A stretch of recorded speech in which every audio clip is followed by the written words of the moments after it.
to begin here in Romans chapter 11. And the reason is because the reason Bobby asked me to do an overview on Matthew 24 is because of how many people misuse it. And the reason men misuse passages like Matthew 24 is explained here in Romans 11:25. They're ignorant of something. Paul says here that I would not, brethren, that ye should be ignorant of this mystery, lest, notice what he says, lest ye should be wise in your own conceits. Meaning, if you lack this information, your wisdom is going to be from your own conceits. It's not going to be truly coming out of the Word of God. And a lot of people go to Matthew 24 and because they lack knowledge in something, they use Matthew 24 out of its intended context. They're ignorant of this mystery, and therefore they're wise in their own conceits. Over in Job chapter 38 and verse number 2, when you read the book of Job, you realize that Job and his friends had some knowledge. They knew some things, but it was their lack of knowledge that caused them to err. In other words, they didn't know everything, and therefore their counsel and their understanding was darkened because of their lack of knowledge.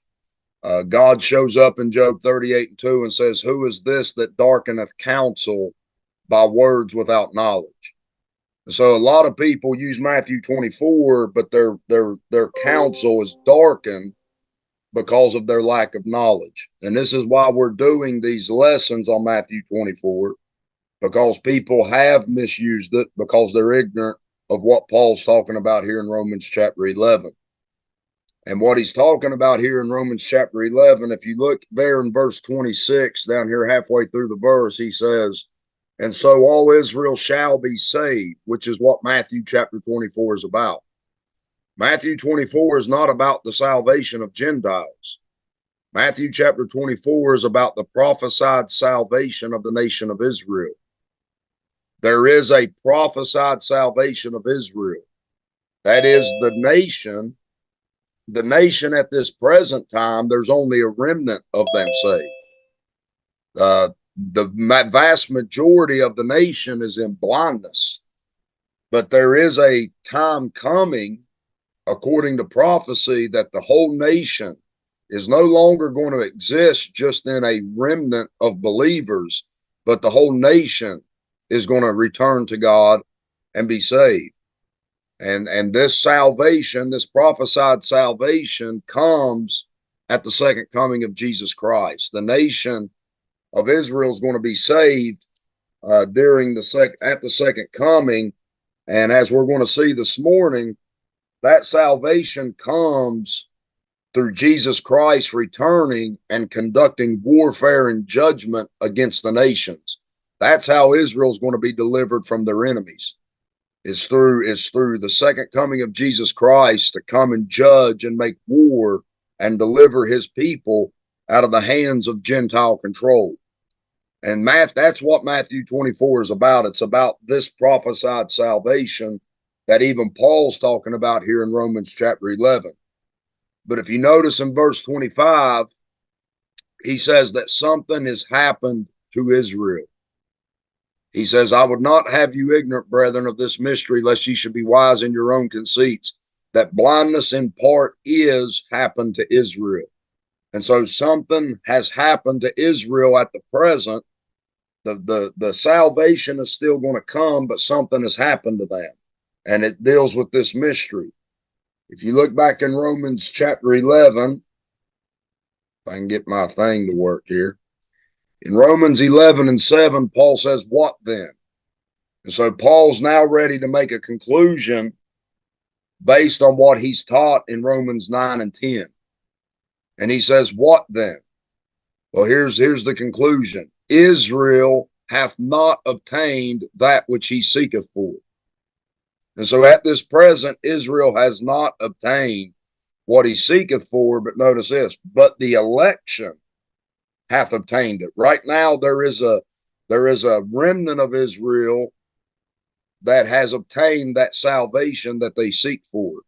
But notice this, and the rest were blinded.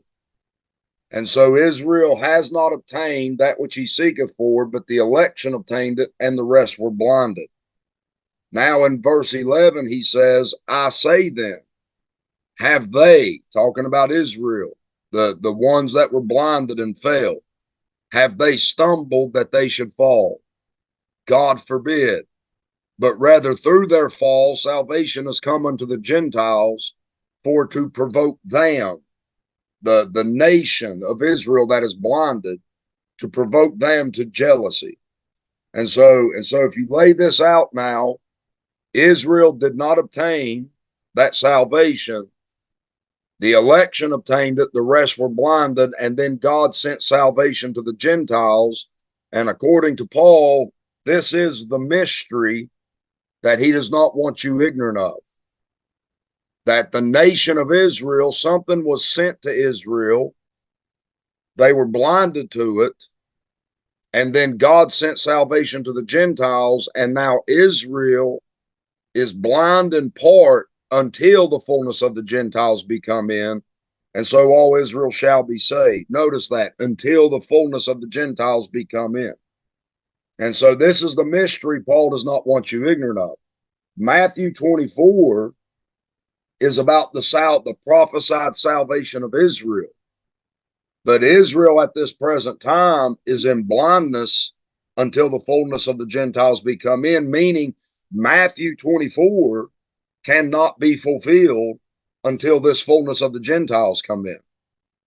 Until the ministry given to Paul to send salvation to the Gentiles, until the fullness of the Gentiles come in, Israel, this prophesied salvation of Israel cannot happen. And so right here, I got a little step-by-step chronology right here. And this is the order of events, guys. This is how biblical chronology is going to work. And if you're ignorant of this, you're going to start taking stuff out of order. Teaching Matthew 24 today as being applicable to the time we live in is because of ignorance, and it's being wise in your own conceits, right? And so the first thing that happened was the blindness and fall of Israel. That happened in the book of Acts. Then the Gentiles were grafted in. That happened in the book of Acts when God sent the apostle Paul to the Gentiles. The Gentiles were grafted in. Israel, salvation was sent to Israel. The election received it, and the rest were blinded. Then the Gentiles were grafted in. And now Israel is going to be in this state of being blind in part until this fullness of the Gentiles become in. That's the mystery. That was never prophesied. The third thing that's going to happen is the coming and gathering of the church unto the Lord. That was also a mystery that Paul talks about in 1 Corinthians 15. We call it the rapture.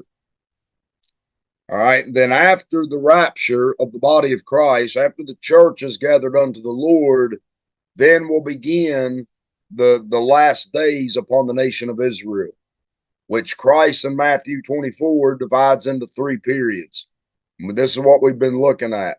The beginning of sorrows, that runs from Matthew 24 to verse 14. The Great Tribulation, which runs from Matthew 24:15 to verse 28.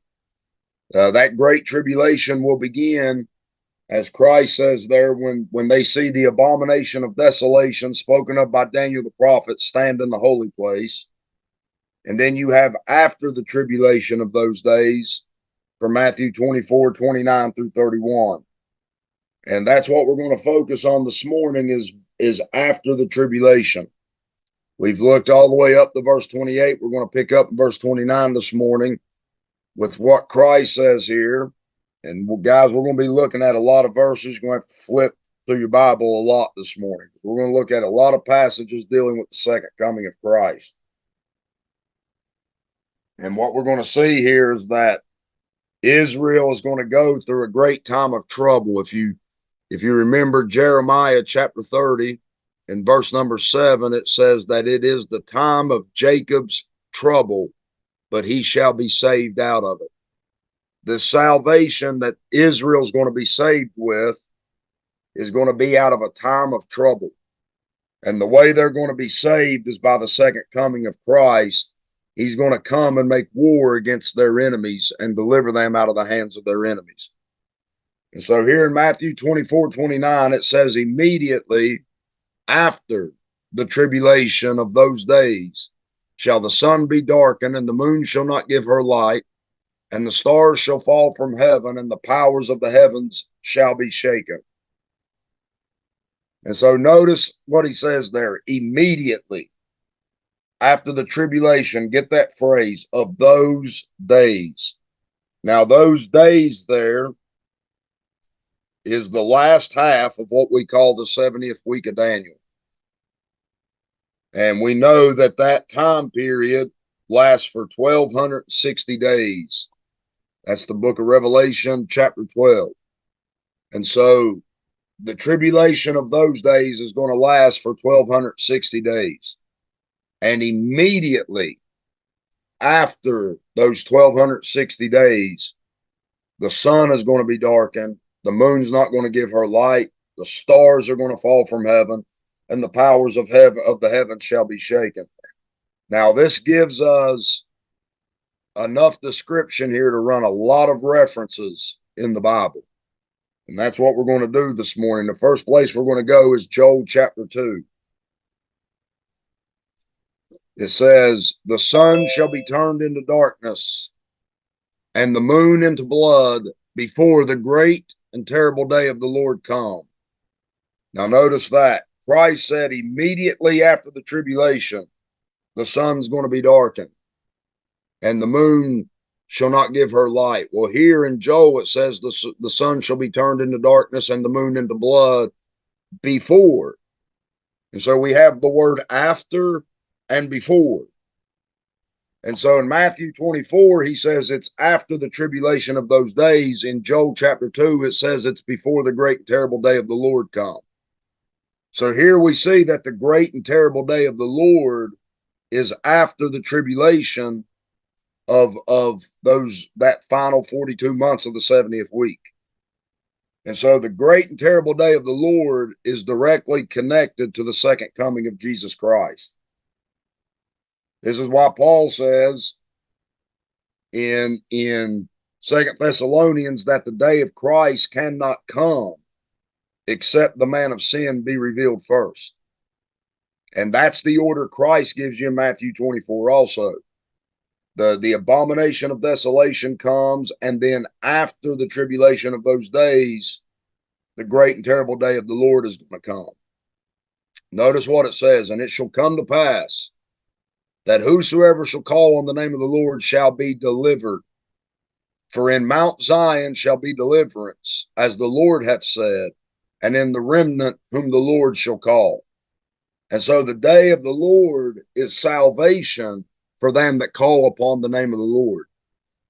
And so they're going to go through a time of great trouble, and then those who call on the name of the Lord in that time of trouble is going to be saved at the day of the Lord. Christ said, whosoever, he said, he that endures to the end, the same shall be saved. And so he's talking about a salvation that's coming at the end of the great tribulation. And so this is what Joel's talking about also. He's talking about the day of the Lord that's going to come after the time of trouble, and those who call upon the name of the Lord is going to be saved at that time. And now if you jump into Joel chapter 3, the very next chapter, he says, for behold, in those days and in that time, talking about the day of the Lord, when that salvation comes, in those days. Now back in Matthew 24, when he says immediately after the tribulation of those days, it's referring to the last half of the 70th week. Here, these days are referring to the day of the Lord. In those days, the days when Christ returns to the earth, when I shall bring again the captivity of Judah and Jerusalem, meaning He's regathering the captives of Judah and Jerusalem.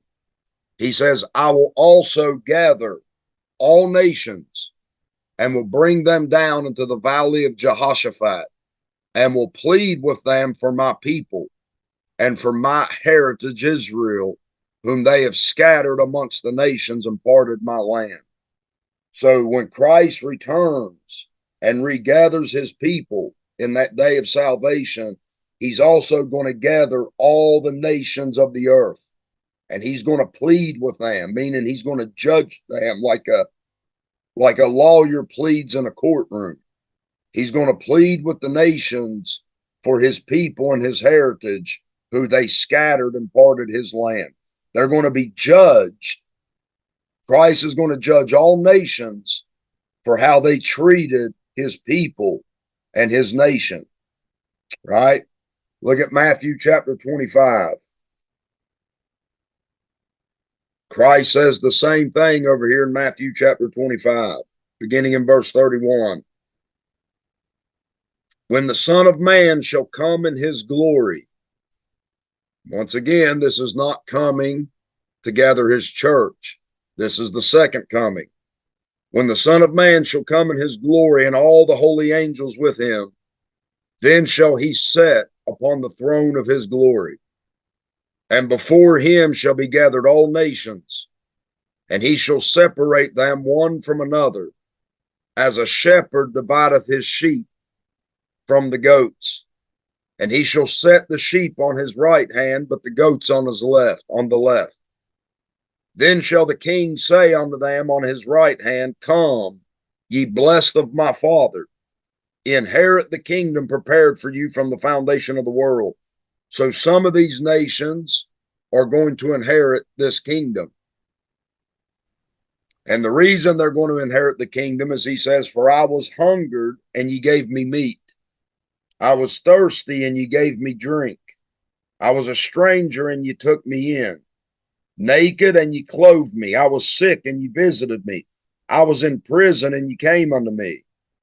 Then shall the righteous answer him, saying, Lord, when saw we thee hungered and fed thee, or thirsty and gave thee drink? When saw we thee a stranger and took thee in, or naked, or clothed thee? Or when saw we thee sick or in prison and came unto thee? And the king shall answer and say unto them, Verily, I say unto you, inasmuch as ye have done it unto one of the least of these, notice this, my brethren, ye have done it unto me. The reason these nations are blessed and allowed to enter into that kingdom is because of how they treated his brethren. That's Israel. Israel goes through a time of great trouble. And those who bless Israel during that time of trouble are going to be blessed. But then in verse 41, he says, Then shall he say also unto them on the left hand, Depart from me, ye cursed, in the everlasting fire, prepared for the devil and his angels. Why? Because when they saw him hungry, same stuff here, guys. So the point he's making here is when he gathers these nations, he's going to plead with them for his people and his heritage. And those who blessed Israel in that time of trouble are going to be blessed and enter into the kingdom. Those who curse Israel at that time are going to be cursed and cast into everlasting fire, prepared for the devil and his angels. This goes all the way back to one of the first promises God made Abraham. Write this verse down, guys. It'll probably be on the exam.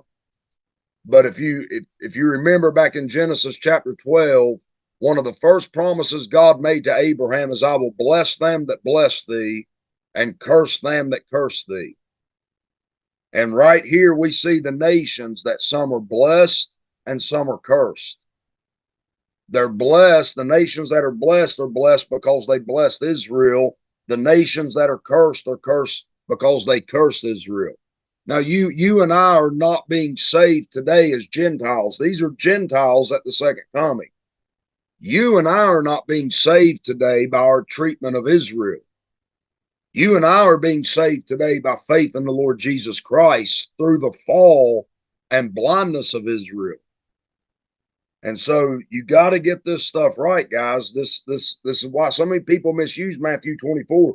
There are literally people in America that teach a works-based salvation right here out of Matthew 25.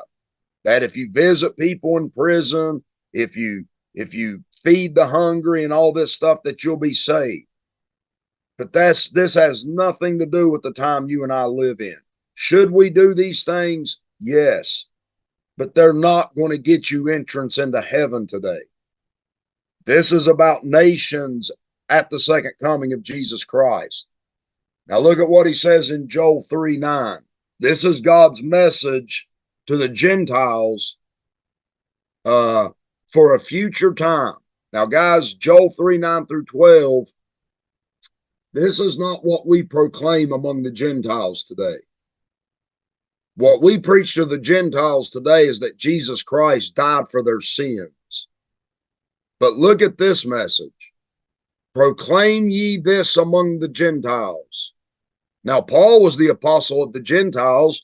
Did God send Paul to the Gentiles to preach what is being preached here in Joel 3? No, he sent Paul to preach a message of peace and grace to the Gentiles.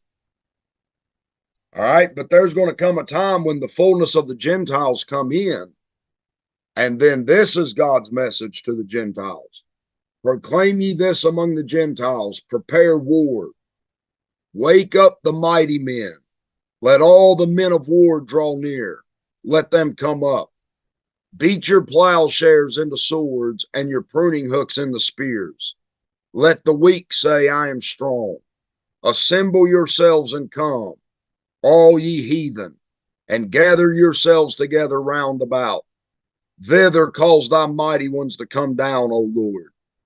And so he's saying, gather all you nations, all you Gentiles, all you mighty men, all you men of war, come, gather yourselves together. And then he says, cause thy mighty ones to come down, O Lord. Where those nations are gathered, he's saying here, I'm going to gather these nations, and then I'm going to cause my mighty ones to come down upon them. That's in Revelation 19, when John sees heaven open and a white horse, and the armies of heaven following him upon white horses. They're coming to judge and make war against this gathering of the nations, this gathering of the Gentiles. Now, personally, guys, I thank God that I live in a time when God is offering salvation to the Gentiles. Because after this time of salvation that's been sent to us, God's whole attitude towards the Gentiles, once he gathers the saved out of the Gentile world, all that's going to be left in the Gentile world is these heathen and ungodly. And once he calls his church out of this earth, he's now towards the Gentiles, he's saying, gather yourselves together because I'm going to make war against you. He says, let the heathen be wakened and come up to the valley of Jehoshaphat, for there will I sit to judge all the heathen round about. And so notice that there, that what we're talking about here, guys, is this salvation of Israel out of the time of trouble. And the way God is going to save them, if you notice there, two things: prepare war, and then in the last part of the verse, he says, I will sit to judge all the heathen. So Jesus Christ is coming to make war and to judge the nations. It's exactly what Revelation 19:11 says.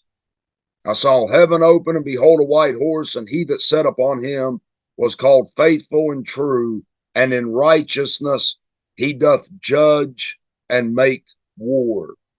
And so the second coming of Jesus Christ is to judge and make war.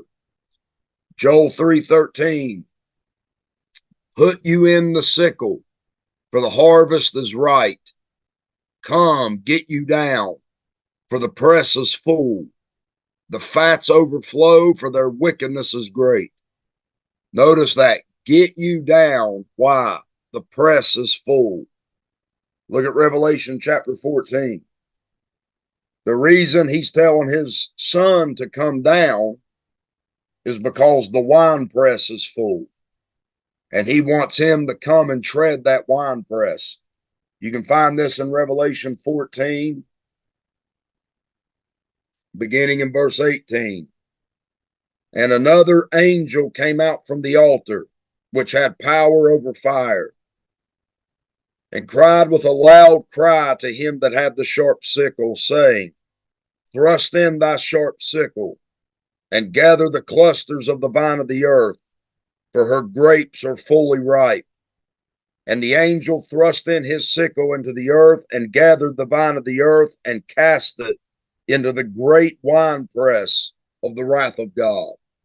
And so there the winepress is filled up. Then it says in verse 20, and the winepress was trodden without the city, and blood came out of the winepress, even unto the horses' bridles, by the space of 1,600 furlongs. Now that I don't know what measurements y'all use in the Philippines. We still use miles in America. I think y'all use kilometers, but I don't know what it is in kilometers, guys. But what it's saying here is that when Christ comes and treads this winepress, the blood is going to flow out of that winepress up to the mouth of a horse for 250 miles. He's coming to make a great slaughter. God is going to gather the nations there for Christ to make war against them, and he's going to come and slaughter these nations at the second coming. All right, Revelation chapter 6, here on the screen. Same context here as Matthew 24. And I beheld when he had opened the sixth seal, and lo, there was a great earthquake. Remember this, guys. One of the things you can do, I'll give you a little advice here, is over in Hebrews, it talks about God says, I will shake the heavens and the earth. And so when you go back in the Psalms and when you're reading your Bible, anytime you see a reference to the heavens being shaken, you're dealing with passages about the second coming. Just keep that in mind, because you'll be able to learn a lot about the second coming. Because when God first spoke to Israel, he shook the earth. But then he says, I'm not going to shake the earth only, but the heavens also. And we're going to look at that prophecy here in a minute. But anytime you see a reference to the shaking of heaven and earth, you're dealing with the second coming. And so you can learn a lot just by understanding that as you study the Old Testament. But it says, and the sun became black as sackcloth of hair. It's like Christ referenced to Matthew 24, and the moon become as blood, and the stars of heaven fell unto the earth, even as a fig tree casteth her untimely figs when she is shaken of a mighty wind. And the heaven departed as a scroll when it is rolled together, and every mountain and island were moved out of its place. Now, this once again, this shows you that the sixth seal is showing you what's going to happen after the tribulation, because Christ said this would not happen until after the tribulation. So Revelation 6:12 is showing you after the tribulation and before the great and terrible day of the Lord comes. And it says the earth is going to shake, the sun's going to become black, the moon's going to become as blood, the stars are going to fall from heaven, and then the heavens are going to depart as a scroll, and every mountain and island were moved out of their places. Look at Isaiah 24 to give you a reference for this one. Isaiah chapter 24.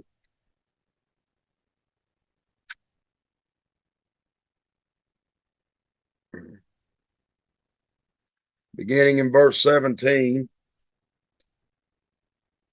it says, fear and the pit and the snare are upon thee, O inhabitant of the earth. Remember over in Revelation 12, it says, woe to the inhabitants of the earth. And now it's taught right here in Isaiah 24:17. It says, fear in the pit and the snare are upon thee, O inhabitant of the earth.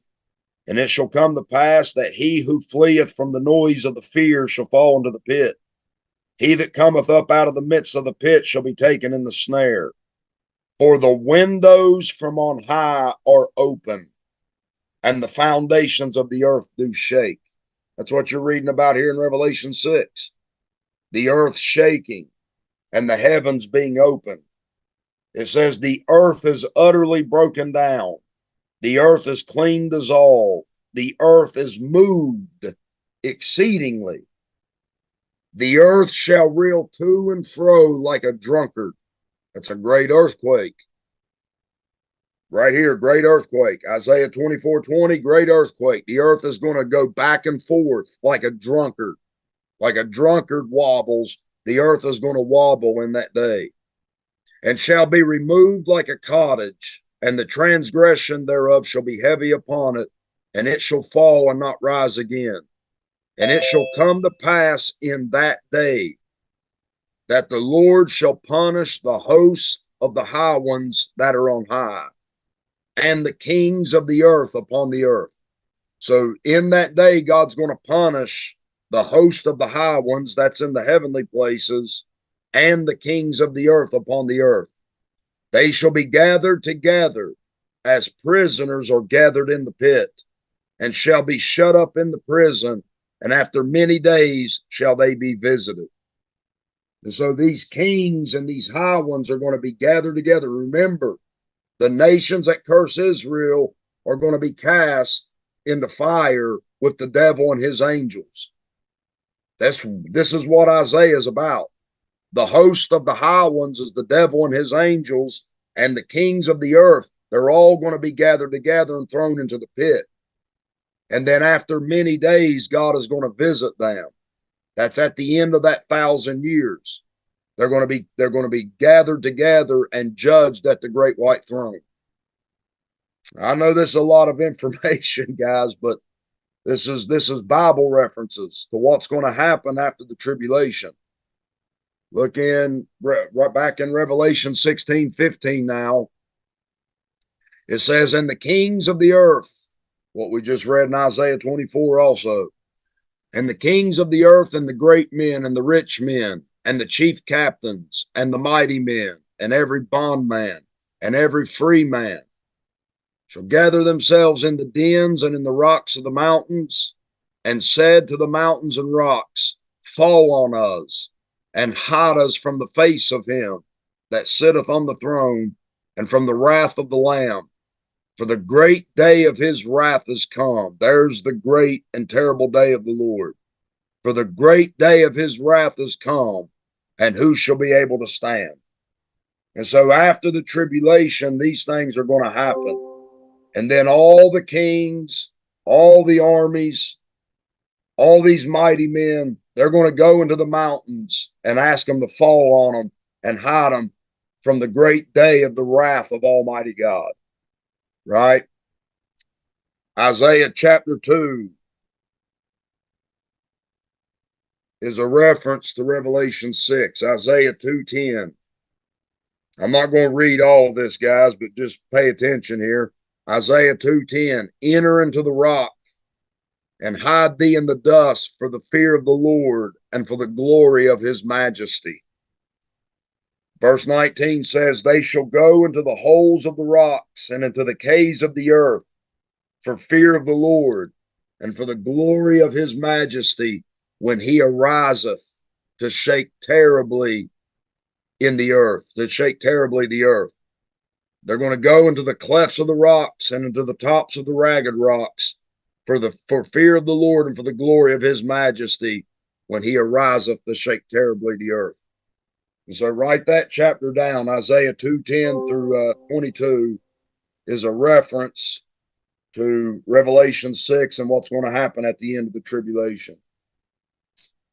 All right, Isaiah chapter 13 here on the screen. For the stars of heaven and the constellations thereof shall not give their light. The sun shall be darkened in his going forth, and the moon shall not cause her light to shine. And I will punish the world for their evil, and the wicked for their iniquity. There it is, guys. That's what's getting ready to happen. When the sun's darkened, the moon becomes blood, the stars fall from heaven. When all that happens, God is getting ready to come and punish the world for their evil and the wicked for their iniquity. And I will cause the arrogancy of the proud to cease. The arrogant will be proud no more. Everybody's going to be humbled in that day. And I will lay low the haughtiness of the terrible. I will make man more precious than fine gold, even than the golden wedge of Ophir. What God is saying there is that so many men are going to be killed in that day of war that they're going to be more precious than gold. When he comes to punish the world, it's going to be easier to find a piece of gold in the earth than a man. The vast multitudes are going to be destroyed in that day. Now, ain't you glad for salvation? Because I am. Therefore, I will shake the heavens. Notice that there. I will shake the heavens, and the earth shall remove out of her place in the wrath of the Lord of hosts and in the day of his fierce anger. All right. Look at, we got a few verses to look at, guys, that I don't have on the PowerPoint. Look at Hebrews chapter 12. Now, if you don't know this about the book of Hebrews, I hope you do. But the book of Hebrews is specifically written to the Jewish people and the nation of Israel for the last days. It is not about our dispensation. What's being preached in the book of Hebrews is the salvation of Israel at the second coming of Christ. In Hebrews chapter 12, he's telling these people, he's telling the Jewish nation how they need to be holy at the second coming. Because when God came at Mount Sinai, they couldn't even touch that mountain. And what he wants them to know is they had to be holy. God told Israel to prepare themselves for the day that he came on Mount Sinai and gave them his law. Well, now Israel and the last days, they're getting ready to approach their new covenant. And he said, if you couldn't even touch Mount Sinai, how much holier do you need to be to come to Mount Zion and the heavenly Jerusalem? And now he says in Hebrews 12:26, whose voice then shook the earth. Talking about when he came at Mount Sinai, his voice shook the earth. But now hath he promised, saying, yet once more I shake not the earth only, but also heaven. And this word, yet once more, signifieth the removing of those things that are shaken, as of things that are made, that those things which cannot be shaken may remain. And so when God shakes the heaven and the earth, he is removing everything out of creation that is moved. And only what cannot be shaken is going to remain after that day. And what is it? Verse 28, wherefore we receiving a kingdom which cannot be moved, let us have grace whereby we may serve God acceptably with reverence and godly fear, for our God is a consuming fire. And so it's talking about at the second coming, everything is going to be removed except the kingdom of the Lord Jesus Christ. Remember the parable of the sower, the angels are going to gather out of the kingdom everything that offends and commits iniquity. I'm going to go to Haggai real quick. Haggai chapter 2. I'm almost done with these references, guys, but this is, man, there's so much about the second coming in the Bible. It's one of my favorite subjects to study is the second coming of Jesus Christ to establish his kingdom in the earth. But look at Haggai chapter 2, verse 21. He says, speak to Zerubbabel, governor of Judah, saying, I will shake the heavens and the earth, and I will overthrow the throne of kingdoms. God, in that day when he shakes heaven and earth, he's going to overthrow a throne. Notice it is a single throne of kingdoms. The throne he's talking about there is the throne of the beast, who gets his seat and authority from the dragon. And so the throne that he's going to overthrow in that day is the throne that's been given to the Antichrist by the dragon that's in heaven. He says, and I will destroy the strength of the kingdoms of the heathen. That means all the military power of the United States, Russia, Europe, China, all the military power of these nations is going to be destroyed in that day. He's going to destroy their strength. And I will overthrow the chariots and those that ride in them, and the horses and their riders shall come down, every one by the sword of his brother. And so he's coming to make war, guys. That's the point. Look at Isaiah 34. 2 more verses, and then we'll move on in Matthew 24. Look at Isaiah chapter 34. This is one of my favorite chapters in the Bible is Isaiah 34. Listen very carefully to what he says here in verse 1. Come near, ye nations, to hear, and hearken, ye people. Let the earth hear, and all that is therein, the world and all things that come forth of it. God is calling, this is important, guys. He's calling all nations, all the earth, and all the world to hear what he's about to say. For the indignation of the Lord is upon all nations, and his fury upon all their armies. He hath utterly destroyed them. He hath delivered them to the slaughter.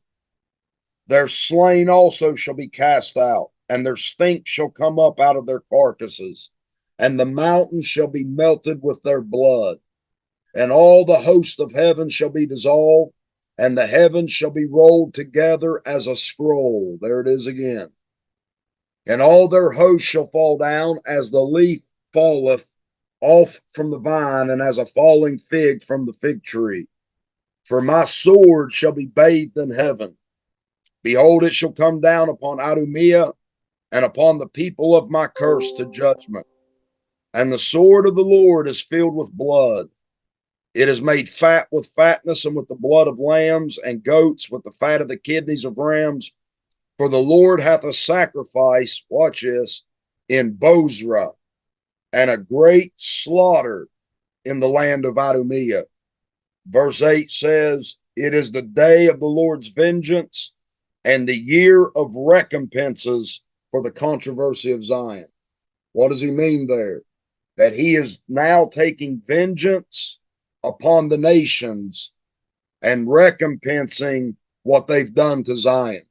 That means all the nations that have scattered Israel, all the nations that have parted that land and trespassed in that land and tried to take that land from the Jewish people are going to be avenged and recompensed in that day.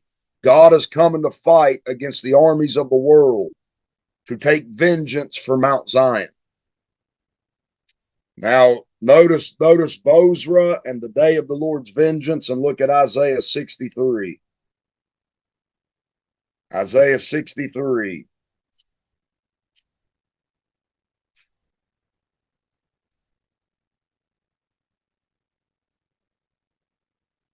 Who is this that cometh from Edom with dyed garments from Bozrah?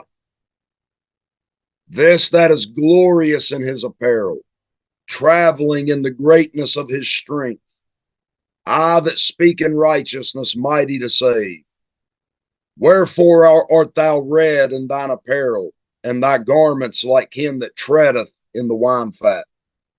So this is the Lord when he comes from Bozrah after he slaughters the nations. Remember, he's going to slaughter the nations in Bozrah. And now when he comes from Bozrah after that war, he's going to be covered in blood. They ask him, why are you red? Why is your garments red? Revelation 19 says that he hath a vesture dipped in blood. And they ask him, why are you red? Like one that's been treading in the wine fat. He says, I have trodden the winepress alone, and of the people there was none with me. For I will tread them in mine anger, and trample them in my fury, and their blood shall be sprinkled upon my garments, and I will stain all my raiment. For the day of vengeance is in my heart, and the year of my redeemed is come. Notice that, the year of my redeemed is come.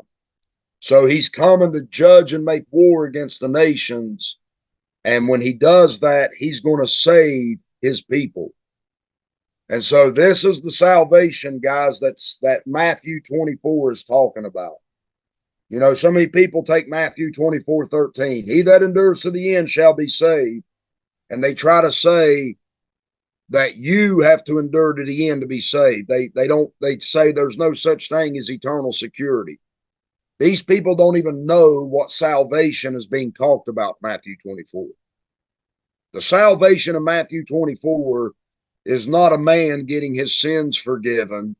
It's about the redeemed and the believers of Israel being saved at the second coming when Christ comes to destroy all them that trouble Israel. You know, this salvation is also talked about by the father of John the Baptist in Luke chapter 1, about saving them out of the hand of their enemies that they may serve God. And so this is the salvation, guys. After the tribulation of those days, Jesus Christ is going to come to judge and make war against the nations and to save his people Israel. Now in Matthew 24:30, he says, and then, back to Matthew, if you remember Matthew 24:29, he says, after the tribulation of those days, sun's going to be darkened, the moon shall not give her light, the stars are going to fall, and then shall appear the sign of the Son of Man in heaven. And then shall all the tribes of the earth mourn, and they shall see the Son of Man coming in the clouds of heaven with power and great glory. Now, some references on that. Zechariah 13:9-10. I'm not going to flip over there and read it, guys. Write it down. It talks about that they're going to look upon whom they've pierced. They shall look upon me whom they've pierced, and they shall bewail and mourn as one that mourneth for his only son. And so when he comes, they're all going to look upon the one whom they've pierced, and all the earth is going to mourn and wail. Revelation 1:7 says the same thing. Behold, he cometh with the clouds, and every eye shall see him, and they also which pierced him, and they shall bewail because of him. And so in that day, when Christ comes and they see the sign of the Son of Man in heaven and see him coming in the clouds with power and great glory, the whole earth is going to mourn and travail. In fact, the vast majority of them are going to go seek to hide in the mountains and to be hid from him. Then he says, and he shall send his angels with a great sound of a trumpet, and they shall gather his elect from the four winds, from one end of heaven to the other. Right? Isaiah chapter 27 on this. Because here a lot of people come to this great sound of a trumpet. They try to take it to 1 Thessalonians, the Lord shall descend with a shout and the voice of the archangel and the trump of God, and they try to make Matthew 24 the rapture. They try to say that this is the rapture here, when he gathers his elect from the four winds of the earth. But if you look in Isaiah 27, beginning in verse 1, Well, if you go back to the end of chapter 26, it says, "For behold, the Lord cometh out of his place to punish the inhabitants of the earth for their iniquity." Chapter 27, verse 1, "In that day the Lord with his sore and great and strong sword shall punish Leviathan, the piercing serpent, even Leviathan, that crooked serpent. And he shall slay the dragon that is in the sea." Now, Leviathan and the dragon and that serpent there is Satan. And so the context of Matthew 27 is the second coming, when the Lord comes to punish the inhabitants of the earth. And he's in that day, he's going to punish Satan with his great sword. Out of his mouth goeth a sharp sword. And he's going to use that sword to punish the dragon. But look down in verse 12. "And it shall come to pass in that day," the same day, "in the same day that he comes to punish the earth and the dragon, it shall come to pass in that day that the Lord shall beat off from the channel of the river under the stream of Egypt, and ye shall be gathered one by one, O ye children of Israel." Notice who's being gathered: Israel. "And it shall come to pass in that day," same day again, "that the great trumpet shall be blown." There's the great trumpet, with a great sound of a trumpet. It's Matthew 27:13. "And it shall come to pass in that day that the great trumpet shall be blown, and they shall come, which were ready to perish in the land of Assyria, and the outcast in the land of Egypt, and shall worship the Lord in the holy mountain at Jerusalem." The elect that's being gathered at the second coming is the remnant of Israel. You and I were already gathered unto Christ by this time. We were gathered by Paul's mystery. "Behold, I show you a mystery. We shall not all sleep, but we shall all be changed in the moment, in the twinkling of an eye, at the last trump, for the trumpet shall sound." That's a mystery. If that trumpet in 1 Corinthians 15 is the same as this trumpet in Matthew 24, why did Paul call it a mystery? This gathering here is prophesied. Our gathering was a mystery, not revealed until Paul revealed it. The rapture of the church was a mystery, not revealed until the Apostle Paul revealed it. This gathering here is of the elect of Israel at the second coming of Christ. And so, to summarize up to this point, guys, you have the beginning of sorrows. This is after our rapture. Israel is going to begin to see wars and rumors of wars, and they're going to begin to see these things. And Christ tells them, these are the beginning of sorrows. And that's going to be around the first part of the last 7 years. Then he says, when you see the abomination of desolation spoken of by Daniel the prophet, then shall be great tribulation. That's the last 42 months of the 7-year tribulation. All right. And then after those days, after those final 42 months, that's when the heavens are going to be shaken, the earth is going to shake, the sun darken, the moon blood, and then the heavens are going to open up, and Christ is going to return with his armies to make war against the Gentiles and to judge the nations and to save, gather and save the nation of Israel into their land. And when he gathers them this time, when he gathers those people into that land this time, they're never going to be removed from that land again. And Christ is going to establish the Lord's house in Jerusalem, and then all the nations that are saved are going to come up to the house of the Lord in Jerusalem and learn his ways and walk in his ways. And so that's what's going to happen. And so come back to Matthew 24 real quick, guys. I'm going to sum up the rest of the chapter, and then the next lesson, we're going to look at Matthew 25 and the three parables Christ teaches over there. And so that's the end of what they asked Christ about. Remember, Matthew 24 began, when shall these things be? What shall be the sign of thy coming and of the end of the world? Christ takes them through everything to verse 31. And then in verse 32, he says, now learn a parable of the fig tree. When his branch is yet tender and putteth forth leaves, ye know that summer is nigh.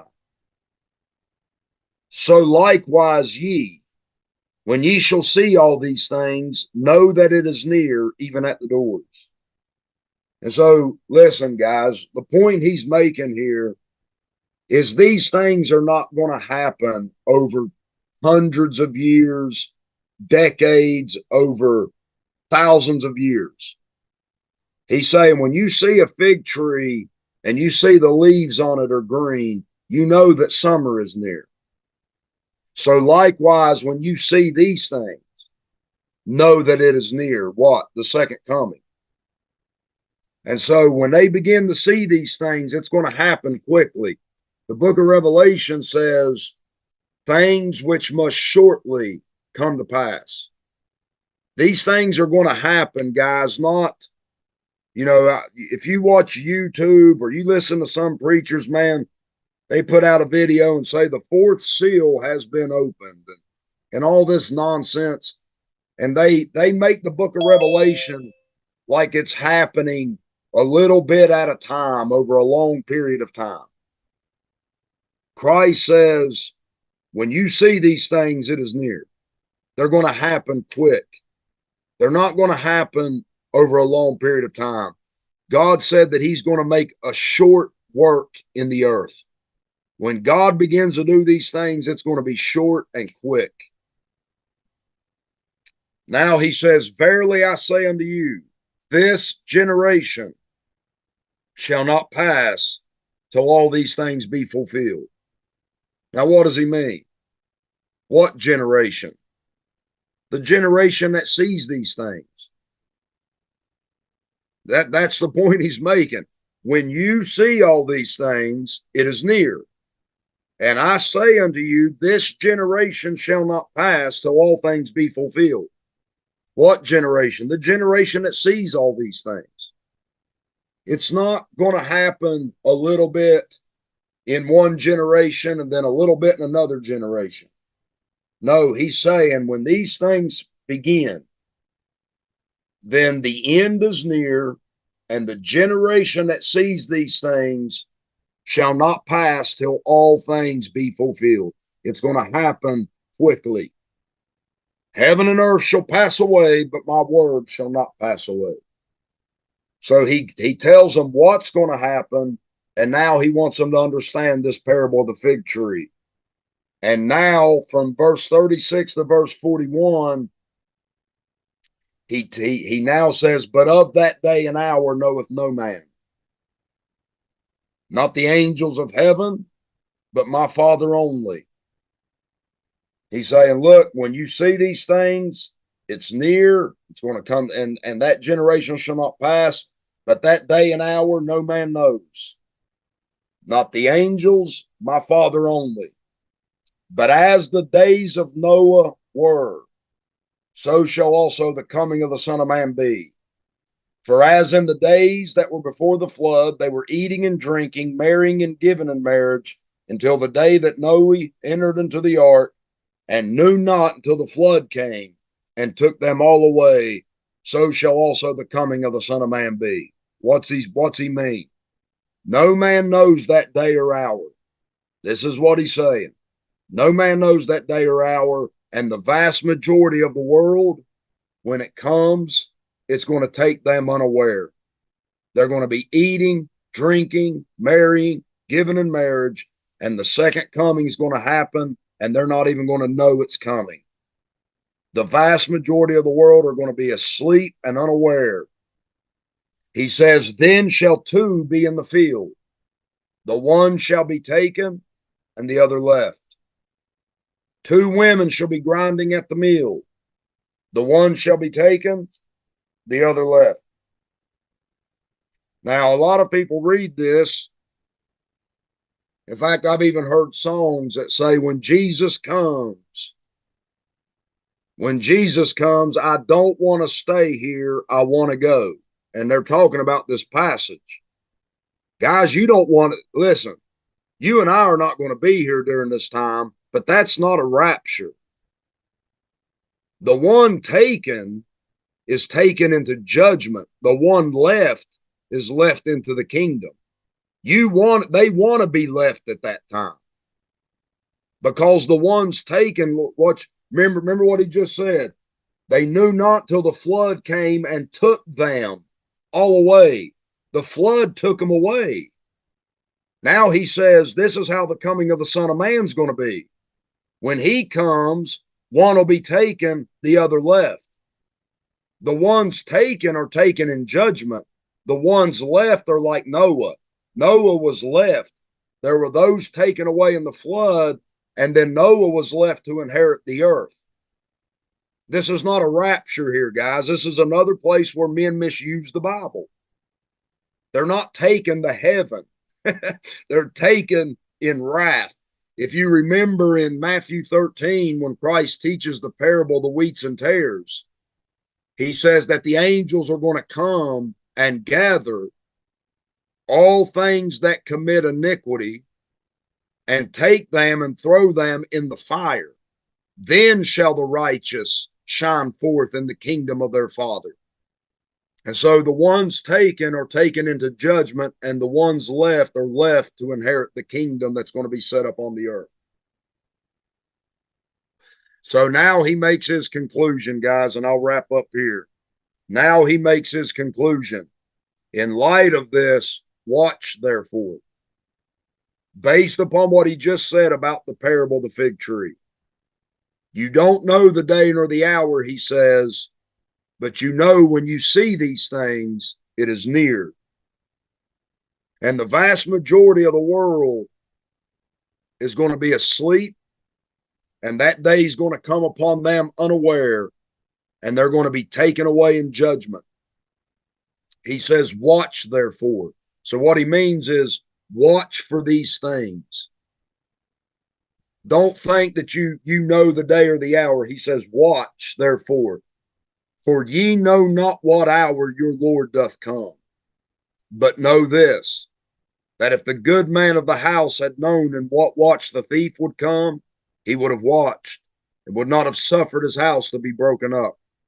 Therefore be ye also ready, for in such an hour as ye think not, the Son of Man cometh. Who then is a faithful and wise servant, whom his Lord hath made ruler over his household, to give them meat in due season? Blessed is that servant whom his Lord, when he cometh, shall find so doing. What's he mean by that? When he comes, the servant that he finds giving meat to his people, taking care of his people, taking care of his household. Christ is saying, who is a faithful and wise servant? Those whom give meat in due season, that's made ruler over his household. Blessed is that servant whom his Lord, when he cometh, shall find so doing, taking care of those in God's house. Verily I say unto you that he shall make him ruler over all his goods. And if that evil servant shall say in his heart, my Lord delayeth his coming, and shall begin to smite his fellow servants, and to eat and drink with the drunken. He's saying, when I come, he's telling them, when I come, I better find you taking care of my house and my people. But if you say, my Lord delays his coming, and begin to smite my servants, and to eat and drink with the drunken, the Lord of that servant shall come in a day when he looketh not for him, and in an hour that he is not aware of, and shall cut him asunder, and appoint him his portion with the hypocrites. There shall be weeping and gnashing of teeth. Now, there's two ways to look at that, guys. Either that servant is cast into hell, or the portion he receives with the hypocrites is that he suffers loss of an inheritance. And I haven't made my mind up there, but point is, we're not going to be here anyway. You and I are going to receive our inheritance in the heavenly places. But that's about a servant of Christ during the tribulation period, that if he watches for his Lord and takes care of the Lord's people, when the Lord comes, he's going to make him ruler in his kingdom. But during that time, if he shall begin to beat the manservants and begin to be drunken, the Lord's going to come when he's not ready for him and give him his portion with the hypocrites, either in hell, or he's going to be cast out of the land of Israel and be cast and given a portion with the hypocrites.